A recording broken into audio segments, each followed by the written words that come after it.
El Nino हजर झाला आहे. अमेरिकेच्या NOAA, जपानच्या हवामान खात्याने आणि आज भारतीय हवामान खात्याने पण हे कन्फर्म केलं आहे. सोबतच्या उपग्रहाने दिलेल्या फोटोत अमेरिका खंडाजवळ लाल रंगात पॅसिफिक महासागराचं तापमान वाढलेलं दिसतंय. वर्ष अखेरपर्यंत हे तापमान आणखी वाढण्याची चिन्हे आहेत. यामुळे मान्सून वाऱ्यांच्या विरुद्ध दिशेने वाहणाऱ्या वाऱ्यांचा जोर वाढतो आणि मान्सूनचा प्रवास अस्थिर बनतो. आजच्या भारतीय उपखंडाच्या उपग्रह प्रतिमेत अरबी समुद्रात उत्तरेला ढगांचं अस्तित्व कमी झालेलं दिसतंय. त्यामुळे 8 आणि 9 तारखेला कोकणात चांगला पडलेला पाऊस आता गायब आहे. याउलट पूर्व आणि उत्तर भागात काही ठिकाणी अतिपावसासाठी रेड अलर्ट देण्यात आलाय. पुढचे 8 दिवस कोकणात फार पाऊस पडणार नाही असा अंदाज वर्तवण्यात आलाय.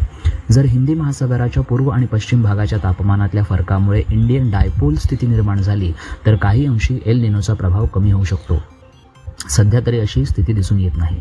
कोकणात एका बाजूला अरबी समुद्र आणि दुसऱ्या बाजूला सह्याद्रीच्या रांगा असल्याने एकूण पावसाच्या 90 ते 95% पाऊस कोणत्याही परिस्थितीत पडतोच. मात्र त्यात नियमितपणा नसेल अशी शक्यता आहे. उपखंडाच्या मध्य आणि उत्तर पश्चिम भागात मात्र दुष्काळाची भीती राहील. यावर्षी एल निनोची तीव्रता एवढी आहे की त्याला गॉडझिला नाव दिलं गेलंय. त्याच्या अस्तित्वाने भारतातच नव्हे तर जगाच्या इतर भागात सुद्धा हवामान अनपेक्षित बदल होतील अशी भीती आहे.